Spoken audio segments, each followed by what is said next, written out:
Titanic. in less than 3 hours to sink. History, the Titanic. दोस्तों इस नाम को आपने तो सुना ही होगा और कई सारी वीडियो भी देखी ही होंगी कि कैसे इतना बड़ा जहाज समुद्र की आगोश में कहीं खो गया। लेकिन दोस्तों मेरी वीडियो में ऐसा क्या खास है जो आप मेरी वीडियो को अपना कीमती समय दे। तो रुकिए दोस्तों, हमारी इस वीडियो में हमने टाइटैनिक से जुड़ी कुछ ऐसी चीजें बताई हैं जो काफी कम लोगों को ही पता होंगी। So stay tuned and watch till and. नमस्कार दोस्तों, स्वागत है आपका हमारे चैनल रहस्य ज्ञान में। और दोस्तों अगर आपने अभी तक हमारे चैनल को सब्सक्राइब नहीं किया है तो सब्सक्राइब करें और बेल आइकन को जरूर दबाएं। दोस्तों सोचिए, टाइटैनिक को डूबने से बचाया जा सकता था। उस जमाने के हिसाब से देखें तो करीब 40 से 42 डॉलर की चीज मिसिंग होने के कारण टाइटैनिक डूब गया। दोस्तों स्टोरी में आगे बढ़ने से पहले हम आपको टाइटैनिक से जुड़ी कुछ और बातें बता देते हैं जिसकी वजह से टाइटैनिक को अनसिंकेबल यानी कभी न डूब सकने वाला जहाज बताया गया था। दोस्तों टाइटैनिक में कुछ ऐसे फीचर थे जो उसे औरों से खास बना रहे थे, जैसे कि टाइटैनिक में एक डबल बॉटम हल दिया गया था। दोस्तों हल जहाज का सबसे निचला हिस्सा होता है, यानी जहाज का आधार होता है। और जैसा कि टाइटैनिक में डबल हल का इस्तेमाल किया गया था तो दोस्तों जाहिर सी बात है कि अगर एक हल टूट भी जाता तो दूसरा उसे बचा लेता।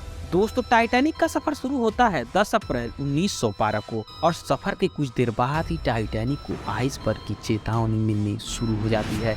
आइसबर्ग को हिंदी में हिमशैल या हिमखंड कहते हैं। ये पानी में तैरते हुए बर्फ के बहुत विशालकाय टुकड़े होते हैं। लेकिन दोस्तों कैप्टन को प्रेशर होता है इस शिप का सफर कम से कम समय में पूरा करके रिकॉर्ड बनाना है, जिस वजह से शिप अपनी लोकेशन तो चेंज करती है लेकिन स्पीड वही रखती है। आखिरकार 14 अप्रैल 1912 की वो काली रात, जिस रात में टाइटैनिक पर सवार करीब 2200 लोगों की जान तब खतरे में आ जाती है जब अचानक लुकआउट टावर पर टाइटैनिक अधिकारियों को सामने से एक बहुत बड़ा आइसबर्ग दिखाई देता है। वो तत्काल इंजन रूम को सूचित करते हैं और जहाज को मोड़ा जाता है। लेकिन दोस्तों तब तक काफी देर हो चुकी होती है और टाइटैनिक की टक्कर एक बड़े आइसबर्ग से हो जाती है, जिसका असर जहाज के फ्रंट राइट साइड पर होता है और जहाज की बॉडी में छोटे छोटे होल्स हो जाने के कारण जहाज में तेजी से पानी भरने लगता है। और दोस्तों ऐसा होते ही फौरन अधिकारियों के द्वारा मुआयना किया जाता है कि जहाज को आखिर कितना डैमेज हुआ है। दोस्तों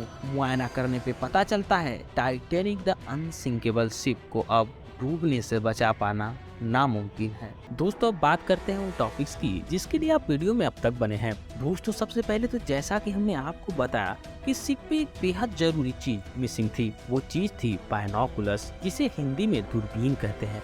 लेकिन दोस्तों वो शिप पे जिस लॉकर में रखी थी उस लॉकर की चाबी बाई मिस्टेक एक ऑफिसर के पास रह गई थी, जिसका कि ट्रांसफर टाइटैनिक के सफर के कुछ ही समय पहले कर दिया गया था। ऐसा क्यों किया गया आज तक पता नहीं चला। लेकिन दोस्तों जब एक इंटरव्यू में लुकआउट ऑफिसर से पूछा गया कि यदि उस रात आपके पास बायनोकुलर्स मौजूद होते तो आप कितना देर पहले उस आइसबर्ग को स्पॉट कर सकते थे, दोस्तों उनका जवाब था कि शायद इतना पहले कि टाइटैनिक को टक्कर से बचाया जा सकता था। Do you think that if you had had glasses, you could have seen the iceberg sooner? So, Much sooner, do you think you could have seen it? in time for the ship to get out of the way. और दोस्तों बाद में यह भी पता चला कि जहाज की बॉडी बनाने में जिन रिपीट्स का यूज किया गया था उनकी क्वालिटी में भी कॉम्प्रोमाइज किया गया था। The critical issue is that with bad or poor quality wrought iron at the head of the rivet. जिसकी वजह से आइसबर्ग से टकराने के बाद टाइटैनिक की बॉडी में ज्यादा तेजी से डैमेज हुए। और भी कई कारण है, जैसे शिप पे प्रॉपर लाइफ बोट्स का ना होना और इतनी सारी वार्निंग्स मिलने के बाद भी टाइटैनिक की स्पीड को कम न करना, वार्निंग्स को टोटली इग्नोर करना। दोस्तों आपको ये जानकर बेहद आश्चर्य होगा कि टाइटैनिक जिस रात डूब रहा था उस जहाज से करीब 37-38 किलोमीटर की दूरी पर एक और जहाज मौजूद था जो कि आसानी से टाइटैनिक के पैसेंजर्स को बचा सकता था। लेकिन दोस्तों उस जहाज ने अपना रेडियो बंद कर रखा था। और दोस्तों जब टाइटैनिक के क्रू मेंबर्स ने रॉकेट्स और फ्लेयर्स जला के इमरजेंसी का संकेत देना चाहा तो उस जहाज ने इस संकेत को देखा था। लेकिन उस जहाज के कैप्टन ने कहा कि अरे टाइटैनिक पर तो अमीर लोग सफर करते हैं, वो पार्टी कर रहे होंगे, ये कोई इमरजेंसी सिग्नल नहीं है। दोस्तों इस इग्नोरेंस को भी एक लापरवाही माना जा सकता है। लेकिन दोस्तों इतनी बड़ी घटना का दोष सिर्फ एक ही आदमी को नहीं दिया जा सकता। खैर दोस्तों लाइफ बोट्स के जरिए करीब 700 लोगों को बचा लिया गया, लेकिन करीब 1500 मासूम लोग पानी में समा गए।